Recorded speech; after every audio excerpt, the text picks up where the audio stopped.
영적 성장의 증거라는 제목으로 하나님의 말씀 증거하겠습니다. 이 성장이라고 하는 말은, 성장이라고 하는 것은 이 불가능성의 가능성이고 또 가능성의 제한성입니다.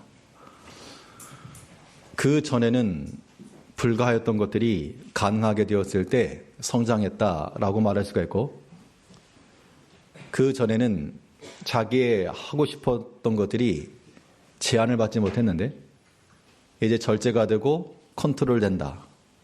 그 또한 장성함의 증거입니다. 나이를 먹어감에 따라서요, 그 나이에 걸맞는 그러한 모습들, 그러한 언사들을 우리가 보통 기대합니다.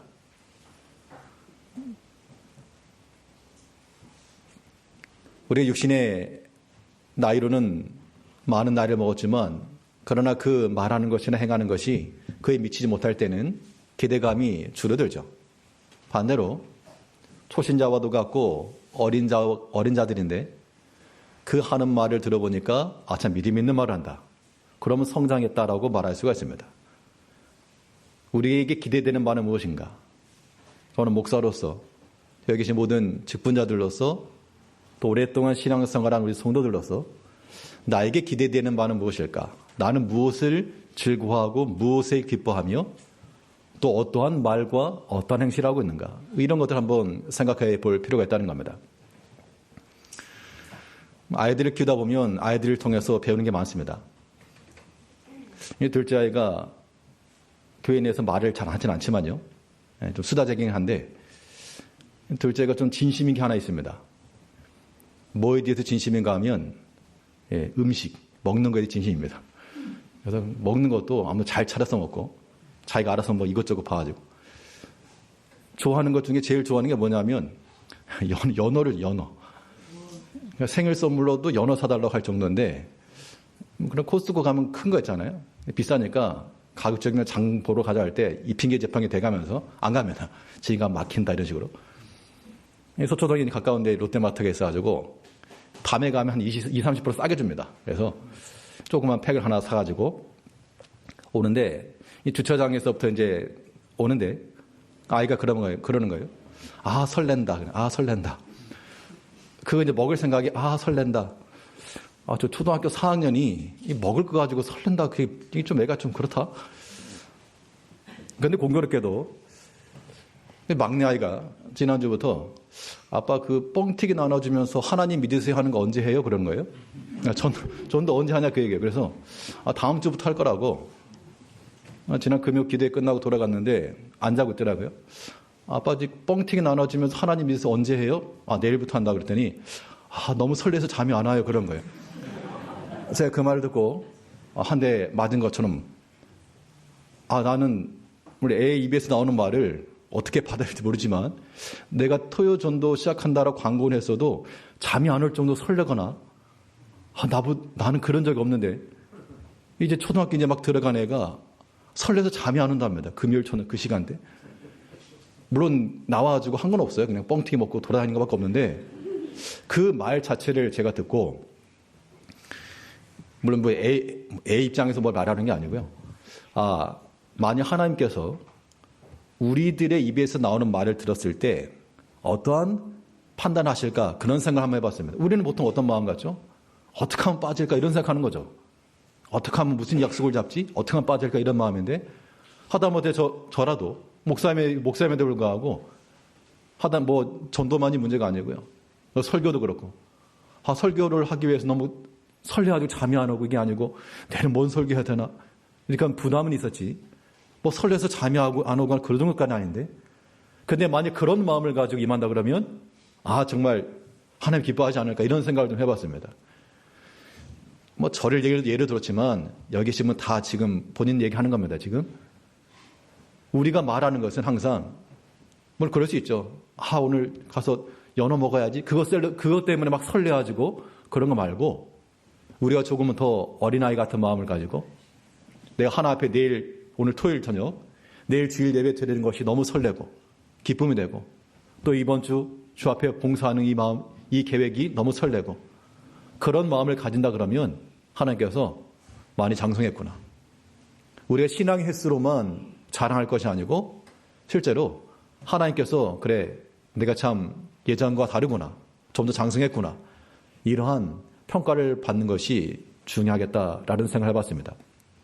오늘 본문에서는 바울 사도의 변화 이야기가 나오고 있습니다.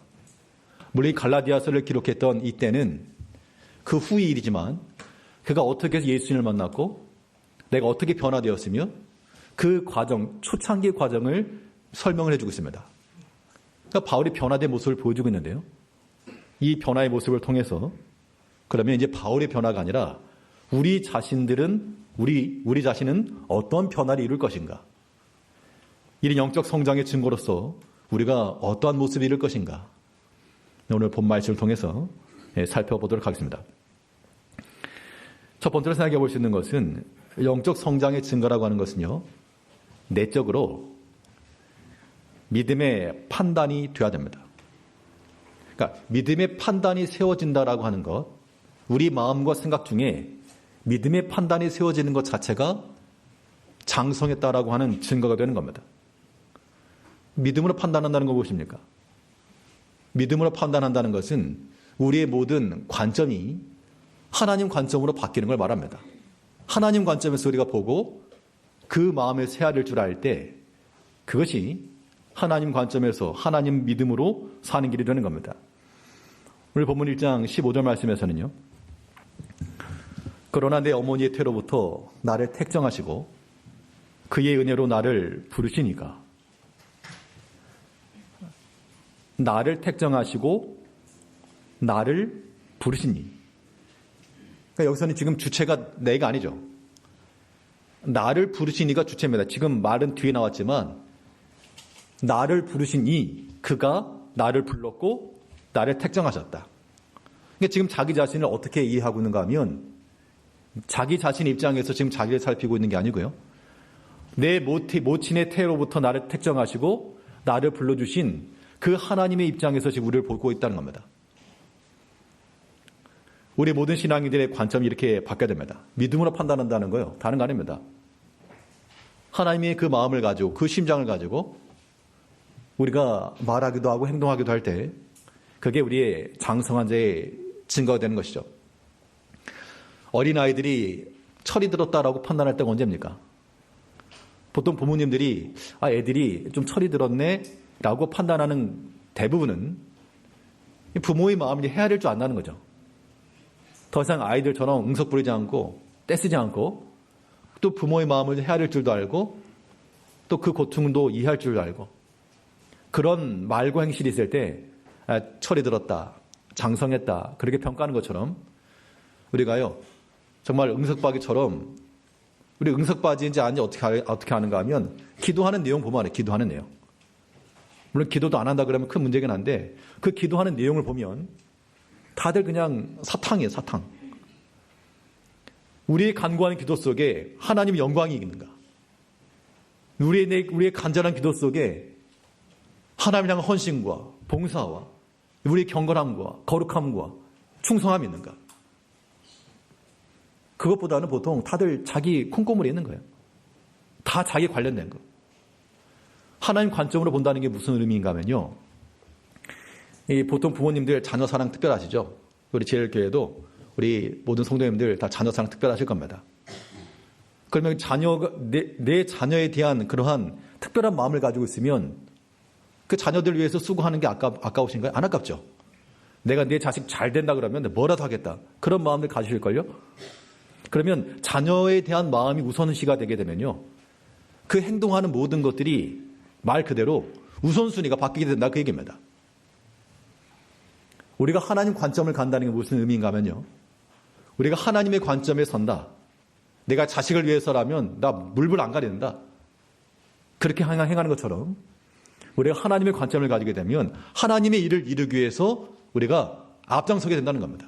그래서 성경은 뭘 말씀하고 있는가 하면 예수님께 친히 말씀하시기를 너희 입장에서 너희 좋은 것부터 구해라 그렇게 말씀하지 않고 뭘 구하라? 뭐라고요? 뭘 구하라? 그의 나라 그 의를 구하라죠. 그런데 그거 하나 더 첨부돼야죠. 그의 나라와 그의 의를 구하는 게 맞는데 그 앞에 하나 붙는 게 있잖아요. 두 글자. 먼저, 너희는 먼저 그의 나라와 그의 의를 구하라. 하나님 관점을 가진 백성들은 할게요. 안 한다는 말 안 하죠. 애들 그렇게 보통 말합니다. 일어나 그러면 일어날게요. 세수 할 거예요. 밥 먹을 거예요. 공부할 거예요. 지금 안 한다는 얘기죠. 그게 지금 우리들의 모습이라는 겁니다. 하나님 앞에서 경건함과 또한 거룩함과 주를 위한 수고와 안 한다고는 안 했습니다. 할게요. 지금 안 하겠다 그런 얘기죠. 이거는 하나님 관점에서 판단하는 게 절대 아닙니다. 정말 자녀를 우선시하고 자녀를 아끼는 마음이 뜨거운 그런 우리 부모님들, 할머니, 할아버지들은 내 새끼 누가 건들까봐 내 자식을 위해서는 뭐 새치기라도 내가 하겠다. 내가 욕먹어도 내가 간다. 그것이 우선시 되는 겁니다. 우리가 하나님 앞에서 믿음으로 판단한다는 거 하나님에 대한 관점을 가지고요. 하나님의 관점을 간다는 건 하나님 우선시하는 겁니다. 마태복음 6장 33절 말씀 보시면 그런즉 너희는 먼저 그의 나라와 그의 의를 구하라. 그리하면 이 모든 것을 너희에게 더하시리라. 하나님께서 우리에게 약속하시는 바가 있는데 우리는 이거를 이제 순서를 바꾸고 싶어 한 거죠. 하나님하고 쏘 붙이는 겁니다. 뭘 좀 일단 달라고. 모든 것을 더해준다고 했으니 좀 달라고 일단. 절반이라도 좀 달라고. 그러면 그것을 내가 좀 담보 삼아가지고 또 그의 나라를 구하겠습니다. 하나님께서 우리에게 요구하시는 것은 우리의 전부를 원하시는 것, 우리의 전심을 원하시는 거죠. 그러므로 우리가 믿음 안에서 판단할 줄 안다는 것은 어린 자녀들이 이제 부모의 마음을 헤아릴 줄 알고 그 고충도 알고 또 힘이 되어줄 줄도 아는 그런 상태가 되는 것처럼 이제 우리가 하나님의 마음을 좀 가져야 됩니다. 하나님 마음을 간다는 게 어떤 의미인가 하면요. 하나님 마음을 갖기가 어려우시니까 하나님은 하나님이 신이군이 사람이니까요. 하나님의 마음을 갖는다라고 하는 것에 그나마 조금 근사치 100%는 아닙니다만 그나마 어느 정도 간접 체험을 할 수 있다 그러면 하나님께서 주신 모든 제도권 내에서요. 우리 모든 성도님들이 이 목회자의 마음을 가지면 됩니다. 목사의 마음을 가지고. 목회자의 마음을 가지고 우리를 바라볼 때 이런 거죠. 내가 만일 목사라면 나가 참 좋은 성도일까? 참 자랑이 될 만한 성도일까? 정말 칭찬이 되는 엄지척 쌍따봉의 그런 성도일까? 그런 생각을 한번 해보시게 될 때 그럴 수도 있다 그러면 좀 잘하시는 거고 보통 그 엄마하고 딸하고 보통 말다툼이 있게 되면 이런 거죠. 딸이 뭐 꼭 딸만 아닌데 그 이제 부모의 심정이 좀 잘 들지 않거나 그럴 때 보통 그렇게 말하기도 합니다. 나랑 똑같은 딸 낳아서 한번 그렇게 보라고. 나랑 똑같은 딸 낳아가지고 한번 너도 한번 당해보라. 물론 그렇게 말하는 건 그닥 뭐 좋은 건 아닌데 이제 우리가 서로 입장을 한번 바꿔보자고요. 여러 성도님들이 이제 목사인 겁니다. 여기서 강지상에서 설교하시는 목사님이에요. 그럼 이제 그런 거 똑같은 그런 교인 한번 만나보시라고. 물론 성도님들 입장에서 그러면 저도 한번 성도 입장에 서게 되면 똑같은 거죠. 우리가 하나님의 마음을 이해한다라고 하는 거 하나님까지 갈 거 없고요. 하다못해 내 형제의 마음을 이해하고 내 이웃의 마음을 이해하고 또 내 부모의 마음을 이해하고 또 목회자의 마음을 서로 이해해주고 그런 마음만 가져도 우리가 하나님의 교회 내에서 어떻게 화평을 이루며 어떻게 충성할지를 우리가 답을 다 할 수 있다는 겁니다. 우리의 모든 판단이라고 하는 것이 절대 자기 관점과 자기 기준으로 판단하지 마시고 하나님 관점에서 바라볼 줄 알아야 됩니다. 솔로몬 성전 말씀드렸죠. 솔로몬 성전에서 오른쪽이라고 하는 것이 성전을 들어오는 사람의 기준이 아니고요. 언약궤의 관점에서 오른쪽이었습니다. 우리의 모든 방향이라고 하는 것도 내 원함과 내 입장에 따라서 바뀌는 것이 아니라 하나님의 그 기준을 가지고 우리를 살펴야 됩니다. 그럴 때 뭘 했다? 믿음으로 판단하고 믿음이 자랐다라고 말하는 겁니다. 이 믿음의 판단이라고 하는 것이 하나님의 관점으로 판단하는 게 중요한데 근데 하나님의 관점이라고 말했을 때는 내가 하나님 아니니까 좀 주관적이 될 수 있죠. 그리고 조금 객관적인 지표가 필요한데 이 믿음의 판단을 위해서 우리에게 주어지는 객관적 지표라고 하는 것은 하나님의 말씀으로 판단하는 겁니다. 그 말씀의 근거에서 우리가 행한다 할 때 그때 또 믿음에 장성했다라고 말할 수 있는 것이죠. 오늘 보면 1장 17절을 보게 되면요. 바울이 회심 후 어디를 먼저 갔는가 이걸 보여주고 있습니다. 17절에서 또 나보다 먼저 사도된 자를 만나려고 예루살렘으로 가지 아니하고 아라비아로 갔다가 다시 다메섹으로 돌아가노라. 사람이 생각을 하게 되면 인맥을 잘 맺어가지고 뭘 해야 되겠다 그런 생각이 들기 쉬운데 지금 바울 사도는 인맥을 우선하지 않고 신맥을 먼저 찾은 겁니다. 예루살렘으로 가지 않고 아라비아로 갔다. 여기서 아라비아라고 하는 광야로 갔다 그 얘기입니다. 이 구약에 있어서 이 광야라고 하는 것은 이 광야로 가는 게 미드바르, 다바르가 말씀하시다라는 겁니다. 가라사대. 이제 광야로 갔다라고 하는 것은 선지자들이 광야로 들어갔다는 것은 거기서 말씀하시는 하나님을 만난다라고 하는 의미가 있는 겁니다. 이 바울이 아라비아로 갔다라고 하는 것은 여기에서 이 광야 가운데서 하나님에 대한 체험을 하는 겁니다. 우리 고린도서에서 보았던 셋째 하늘 이끌려갔다라고 하는 이 체험도 아마 이 광야 기간에 있었을 것이다라고 해석을 하긴 하는데요. 이 광야 기간에 뭐 볼 거 없고 들을 거 없었지만 그 광야에서 하나님의 계시를 만나고 그의 뜻을 찾고 그가 알고 있었던 구약 성경이 다 그리스도 예수로 점철되는 것을 확인했을 때 그 소름, 그 놀라움, 그런 것들을 경험했다는 겁니다. 또 그 아라비아로 갔다가 그 다음에 행성지가 다메섹으로 갔다. 다메섹이 어디입니까? 바울이 부활하신 주님을 만나기 위해 만났던 그 다메섹 도상, 그 은혜의 자리를 다시 간 겁니다. 우리가요, 믿음으로 판단할 줄 안다라고 하는 것은 우리의 생각하는 것이나 마음의 결정들이 속이 상해가지고 사람의 말에 따라서 바뀌고 그러면 안 됩니다. 그렇게 요동하게 되면 그거는 참 어린아이 수준이에요. 어린아이 수준. 우리 육신의 나이가 있고 영의 나이가 있다고 한번 가정해 보시자고요. 육신의 나이로는 이미 40, 50 그 이상이죠 다들. 그 영의 나이로는 몇 세십니까? 영의 나이로는 아직 어린아이와도 같이죠. 어린아이와도. 걸어만 다녀도 다행이게. 영의 나이는 아직도 어린아이와 또 철부자도 같아가지고 생각하는 것이나 판단하는 것이 전혀 믿음에 그하지 못한다. 우리가 잘 아는 대로 비록 내 생각과 내 경험과는 불일치할지라도 무엇에 의지하여? 제 말씀에 의지하여. 그 말씀에 의지하여 내가 순종합니다. 그러한 마음과 그러한 행실들이 우리 가운데 나타나야 됩니다. 우리가 찬송 노래만 부르는 것이 아니고 실제로 그렇게 살아야죠. 누가복음 5장 5절 말씀에 시몬이 대답하여 이르되 선생님 우리들이 밤이 새도록 수고하였을 때 잡은 것이 없지만은 말씀에 의지하여 내가 그물을 내리겠습니다. 경험이 많다는 얘기입니다. 그 물바다에 그 물가에서 물고기 잡는 것으로는 따라올 사람도 없죠. 예수님 무슨 물고기 잡았겠습니까? 그런데 그 베드로 시몬이 하는 말이 무엇인가 하면 우리 밤새도록 수고했으면 할 거 다 해봤다 그런 얘기죠. 지금 이 시간대 이 조류 이 바람 지금 이제 여기에 그물 내려봐야 경험상 안 됩니다라고 하는 알고 있었지만 자기 생각 자기 경험 다 내려놓고 말씀 의지하여 내렸더니 거기서 그물이 찢어지게 잡혔다. 우리 성도님들 마찬가지입니다. 우리 여러 가지 개개인적인 생활, 개개인적 입장도 다 있으시죠? 그거 내려놓으라는 겁니다. 왜 하나님의 교회에서 개개인적인 것을 얘기합니다. 사사로이.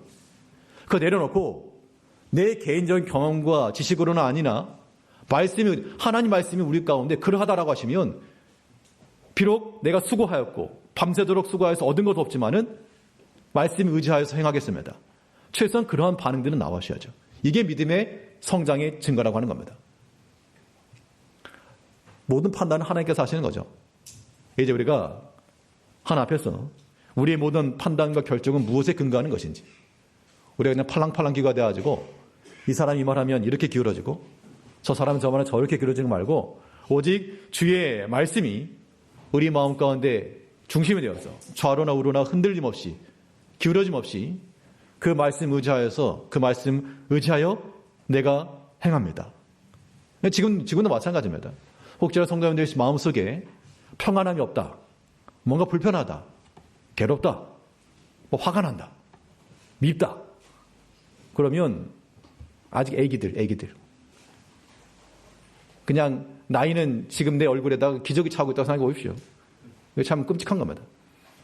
주의 말씀 의지해서 이제는 우리의 모든 어린애의 모습을 다 벗고 주 말씀 가운데 행해 나갈 수 있는 믿음의 판단함으로 영적 성장함에 이르는 우리 성도님들이 되셔야 되겠습니다. 둘째로 이 영적 성장의 증거는 무엇인가? 둘째는 외적으로요. 내적으로 믿음으로 판단했으면 이 외적으로 믿음의 선택이 나타나야 됩니다. 그러니까 보여지는 거. 우리가 믿음으로 생각하는 것이나 믿음으로 판단하는 것은 보이지 않지만 이것을 내가 선택한다는 것은 이제 결과로 드러나는 겁니다. 바울도요. 그가 하나님의 부르심을 받은 이후 그 모든 선택과 결정함을 보게 되면 믿음만의 선택을 하게 됐는데 이 믿음의 선택이라고 하는 것이 우리 가운데 어떻게 실천될 것인가? 주를 위한 그러한 열심으로 나타나는 겁니다. 믿음을 선택한다? 주를 위하여 우리가 열심 내는 것으로 그런 열매로 나타낸다. 그런 얘기입니다. 오늘 본문 1장 23절을 보게 되면요. 1장 23절 말씀에서 다만 우리를 박해하던 자가 전에 멸하려던 그 믿음을 지금 전한다함을 듣고 그러니까 바울이 그 전에 살기가 가득하여 그리스도를 핍박할 때도 그냥 핍박했다고 하지 않고 열심을 가지고 핍박했다 그랬죠. 13절 있는 것처럼 내가 교회를 심히 박해하여 멸하고 또 유대인의 전통에 대해 더욱 열심히 썼다.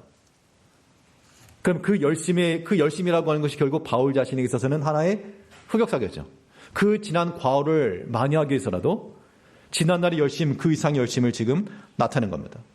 그러니까 지금 바울이 하고 있는 모든 수고라고 하는 것이 믿음의 선택이죠. 그가 이 수고를, 이 선택을 통해서 그 개인적인 유익함을 얻은 것이 아니고 가는 곳마다 반대를 받았고요. 가는 곳마다 시기가 있었고 오해가 있었고 보통 사람 같으면 그런 평가 듣기 싫어합니다. 특히 교인들이요. 듣기 싫은 한마디만 들어도 잠을 못 주실 겁니다. 뭐라고? 그것 때문에 잠을 못 자요. 그런데 바울은 그의 의지적 선택을 가지고 내가 그리스도를 위하여 주를 위하여 그 고난받는 자리에 들어가며 또 자기의 모든 수고를 통해서 전에 박해하던 자가 지금 그 믿음을 전한다함을 듣고 전한다함을 듣고는 말 그대로 전하는 행동이 있었다는 얘기죠. 우리가 하나 앞에서 주를 위해서 수고하는 모든 수고들 우리가 감당해야 됩니다. 주를 위한 열심이라고 하는 것이 무엇일까? 우리 열심 그러면 어떤 이미지가 떠오르십니까? 열심 그러면 제 머릿속에는 개미 한 마리가요. 머리에 이마에다 머리띠를 하나 하고 있고 땀을 뻘뻘 흘리는 그런 모습이 좀 떠오릅니다. 열심. 근데 하나님의 교회 내에서 열심이라고 하는 게 뭐 땀을 뻘뻘 흘리고 뭐 그런 거 아니잖아요. 성경 읽을 때 뭐 땀을 뻘뻘 흘리면서 성경 읽는다거나 그런 거 아니죠. 여기서 말하는 열심이라고 하는 거는 열심을 이해할 수 있는 말씀이 있습니다. 로마서 12장 11절 말씀에서요. 열심이란 무엇인가? 부지런하여 게으르지 말고 열심을 품고 주를 섬겨라. 그러니까 열심이라고 하는 말은 뭐 군지 움직이는 게 열심이 아니에요. 분지 움직이는 게 열심이 아니고 부지런함과 게으르지 않음과 또 성실함을 따라서 우리가 주의를 감당해내는 것이 열심. 말 그대로 열심이죠. 마음의 열. 열심의 반대는요? 냉심. 그 마음이 차가워지는 겁니다. 움직이지 않는 거죠. 냉해지는 겁니다. 반응이 없어요? 호응하지 않고 동의하지 않고 난 안 해? 이렇게 나온다는 겁니다. 그 냉심. 우리가 하나님 일을 할 때 그 냉심 가지고 할 수가 없고 열심 가지고 열심. 그 열심이 있기 때문에 우리를 움직이기도 하고요. 그 증기기관 차가요. 그 증기의 힘으로 그 육중한 그 철도를 움직이는 거 아닙니까? 우리가 하나 앞에 열심을 간다라고 하는 것은 그 하나님의 말씀이 우리 가운데 에너지가 돼가지고 말 그대로 우리 마음이 뜨거워지기 때문에 그 열심을 가지고 우리가 봉사도 하는 것이고 행하기도 하는 것이고요. 근데 아무튼 우리가 믿음 가운데 건강한 믿음을 가지고 있으면 무슨 일이건 함께 호흡을 맞춰 할 수 있습니다. 열심이죠, 말 그대로. 그 사람이 시험에 들게 되면 제일 먼저 마음이 식어지죠. 냉심. 그래서 일단 하던 것들이 다 멈춰지게 되어 있습니다. 또 함께 하려고 하는 마음들도 다 사라지게 되어 있어요. 그 자체가 냉심인데 그거는 믿음의 선택이 아닙니다.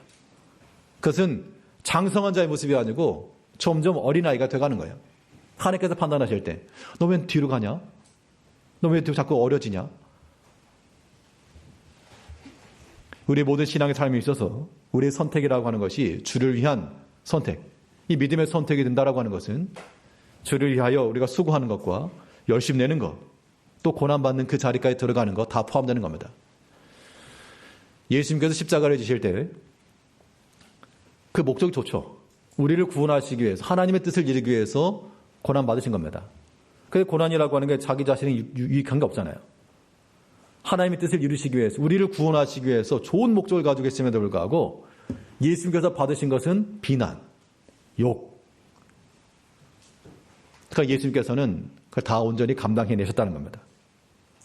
하나님을 향한 그런 마음, 그 일심을 가지고 우리가 나가야 마땅합니다. 이 부지런하여 게으르지 않은 것이 열심인 겁니다.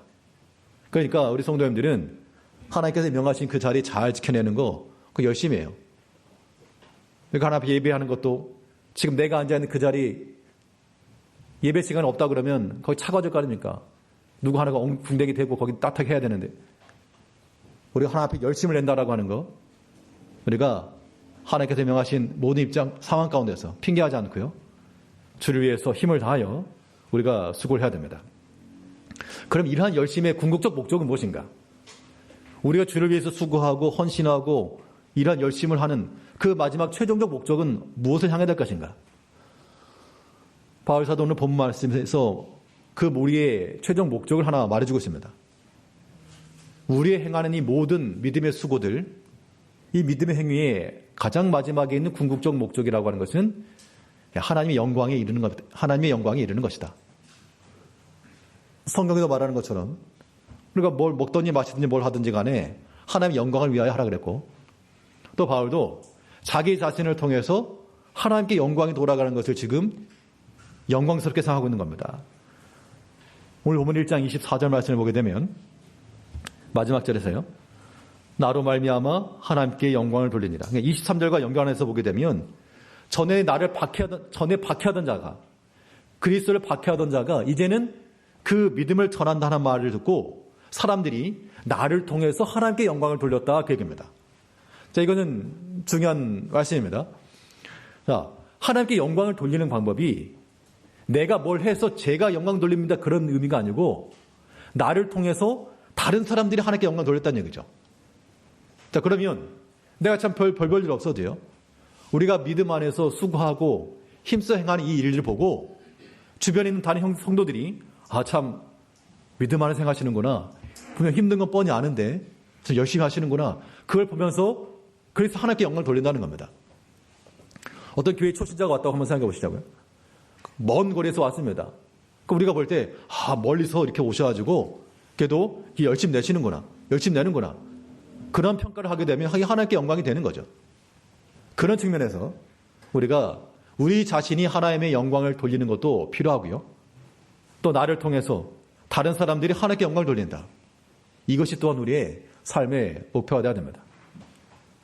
그런데 우리의 대부분 어떤가 하면요, 다른 사람들이 나를 보고 뭘 하는가, 저분을 보니까 참 귀하다, 하나님 참 감사하다, 이런 말보다도 우리는 다른 사람을 통해서 낙심도 되기도 하고 시험도 들기도 하고 서운도 하기도 하고, 그 말인즉슨 그런 마음을 갖는 사람이 문제이기도 하지만 또 바울처럼 나로 말미암아 영광을 못 줬으니까 나에게도 문제가 있다, 그렇게 생각하셔야 됩니다. 그런 걸 생각할 때마다 참 내 부족함을, 우리의 부족함을 깨닫지 않을 수가 없는데요, 내가 믿음 안에서 제대로 살고 있는가, 내가 제 믿음 잘 감당하고 있는가, 맡긴 사명 잘 감당하고 있는가, 나를 통해서 다른 성도님들이 하나님께 영광을 돌리고 있을까, 아니면 속으로 참 안 좋게 말을 할까. 사람의 평가가 두렵거나 그런 것보다도 하나님 앞에 참 우리의 은혜 생활을 되지 않는다거나 하나님의 말씀이 귀에 들어오지 않는다거나, 그래서 곤란하잖아요. 그런 일이 없기를 기도는 하고 있습니다. 여러분 성도님들도 서로 피차간에 우리가 다른 형제에게 있어서 근심이나 아픔이 되지 않고 나로 말미암아 하나님께 영광을 돌릴 수 있기까지 우리가 힘써 수고를 하는 겁니다. 하나님께 영광을 돌린다라고 하는 것, 나를 통해서 다른 사람이 영광을 돌리는 것은 우리의 열심을 품고 선한 일을 끝까지 하면 되는 것이고요. 이제는 중요한 것은 또 우리가 영광을 돌려야 되잖아요. 다른 사람만 하나님께 영광이 아니라 우리 자신도 영광을 돌려야 되는데, 자, 그러면 이제 질문. 이 질문은 부활절 성경 퀴즈에 낼 거니까 꼭 기억하시기 바랍니다. 우리가 하나님께 영광을 돌린다고 그랬잖아요. 하나님께 영광을 돌리는 그 팁, 하나님께 영광을 돌릴 수 있는 방법, 성경에서 이렇게 얘기했습니다. 요래 하면 하나님께 영광이 되느니라. 그러니까 우리가 이미 뭐 답을 알고 가는 거죠. 아, 하나님께 영광이 되는 게 이런 거야? 우리 그걸 하면 되는 거잖아요. 자, 이게 고린도서에 나오는데요. 하나님께 영광이 되느니라 라고 하는 그 말씀이 있으면 우리 그렇게 하면 되거든요. 어떻게 하는 것이 하나님께 영광을 돌리는 길일까? 우리 믿음으로 선택한다는 게 우리의 궁극적인 목적이 하나님 영광을 위하는 것이라 그러잖아요. 어떻게 하는 것이 하나님께 영광을 돌리는 것일까? 우리가 하나님께 영광을 돌리는 길은요, 하나님의 그 약속의 말씀이라고 하는 것이, 약속은 아직 이루어진 겁니까? 이루어지지 않은 겁니까? 이루어지지 않은 거죠. 아직 이루어지지 않은 게 약속인데, 그 하나님의 약속이라고 말했으면 아직 이루어지지 않은 거지만 내가 뭘 하는 겁니까? 믿는 거죠. 그렇잖아요. 약속이라고 하는 것 자체가 물론 지난 약속도 있지만 성경상에 명확히 기록되어진 것은 이미 지난 과거일지라도 지금 내 삶과 내 앞으로 일에 대해서는 아직 미래 일이니까 이 약속의 말씀이 있어도 아직 실천은 안 됐다는 겁니다. 나에게 있어서는 경험이 안 됐으니까요. 그러면 하나님의 언약의 말씀이 나에게 있어서 실현될 때, 그때 하나님께 영광이 되는 것인데, 그러기 위해서 우리가 해야 될 일이 하나 있는 겁니다. 간단한 한마디 말. 하나님의 그 약속의 말씀에 대해서 뭐라고 말하면 이게 하나님께 영광이 된다. 네, 지금 답변하시면 제가 플러스 1점 드릴게요. 하나님의 그 약속의 말씀에 대해서 뭐라고 말하면 그것이 하나님께 영광이 되느니라. 네? 신뢰. 땡. 성경에 나온 그 단어대로. 하나님의 그 약속은 그리스도 안에서 무엇이 되니? 이것하여 하나님께 영광을 돌리느니라. 네, 이걸 암송 문제로 내겠습니다. 네, 고린도후서 1장 20절인데요. 고린도후서 1장 20절에 하나님의 약속은 얼마든지 그리스도 안에서 예가 되니 그런즉 그로 말미암아 우리가 아멘하여 하나님께 영광을 돌리게 되느니라. 우리의 모든 믿음의 선택이라고 하는 것이 궁극적으로 하나님께 영광을 돌리는 것인데, 어떻게 하는 것이 하나님께 영광인가? 성경은 말하기를요, 그리스도 그 약속이요, 하나님의 약속, 그리스도 안에서 우리 그것을 아멘하여 하나님께 영광을 돌린다. 이 아멘이라는 게 무엇입니까? 그냥 말로 아멘 이거 말고, 아멘은 참으로 그러합니다 하기 때문에 그 약속의 말씀이 내 삶 가운데서 실천되는 거죠. 우리가 흔히 하는 말로는 하나님의 말씀에 순종하는 건데, 순종이라고 하는 말 그렇게 하지 말고 그냥 하나님의 그 약속의 말씀에 대하여 그 말씀에 대하여 우리가 아멘하여 나가는 것, 이것이 하나님께 무엇이 됩니까? 영광이 된다. 이러한 모습이 하나님 앞에서 장성한 자의 모습이라는 겁니다. 고린도서 1장 20절 우리 같이 한번 읽어보시죠. 1장 20절. 하나님의 약속은 얼마든지 그리스도 안에서 예가 되니 그런즉 그로 말미암아 우리가 아멘하여 하나님께 영광을 돌리게 되느니라. 우리가 금메달 따가지고 하나님께 영광이요, 그렇게 안 해도 됩니다.